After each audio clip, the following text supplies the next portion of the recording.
Guys, nandito na nga tayo ngayon sa may NB Store, Isimulo Asia. At itutour ko kayo dito sa kanilang pinaka magagandang selection ng mga jersey. Meron sila dito ang mga ganitong cup for only 2,290.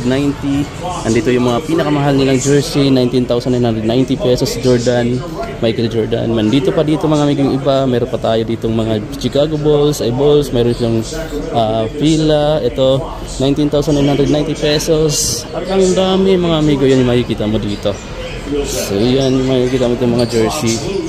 Pupuntahan nyo na lang yan dito guys. Pagka gusto nyong bumili, andito lang to sa may Isimulo Asia, sa may second floor, bandang dulo na siya, papunta na sa likod, papuntang B area. Eto guys, ito naman yung mga pang bata or pang babae. May mga discount lang, 20% off. Dito naman is makikita mo yung iba pa na mga hoodie jackets, makikita mo yung mga jersey na shorts, at sa kabilang side makikita mo rin yung kanilang mga cup. Ayan. So may iba na naka-discounted. Tulad na lang nitong Corduroy, yung upper material, 20% off siya. All-Star, yung mga All-Star nila dito madalas naka-discount, 1,900 plus na lang. Yung ganito nilang mga t-shirt is discounted din yung iba. May nakikita ako dito 900 plus na lang eh. Pero ito nasa 1,395 mostly yung mga nandito. May mga size small pa dito, size large, ganun mga amigo. Tapos ito pa yung iba pa nilang mga items. So meron pa dito mga pambabaeng sizes. Meron pa dito mga long sleeve. Papakita ko rin sa inyo itong mga available nila dito, mga basketball shoes. Sale sila dito ng 20 up to 40% off. Ayan, on selected style lang.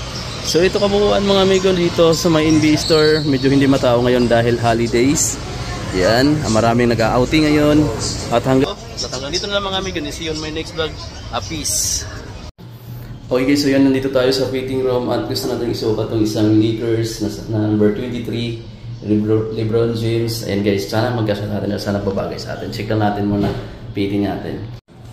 So yun mga amigo, ano masasabi nyo? Bagay na bagay ba o hindi? Ayan siya, pati yung likod.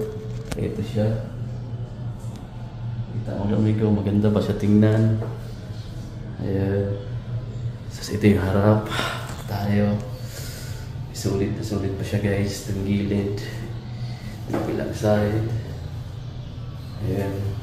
So yan mga amigo, sabi nyo parang malaki pa rin sa akin, pero ito na yung parang nakamaliit nilang size small, pero parang malaki pa rin sa akin. So gusto ko yung mulay, ang ganda.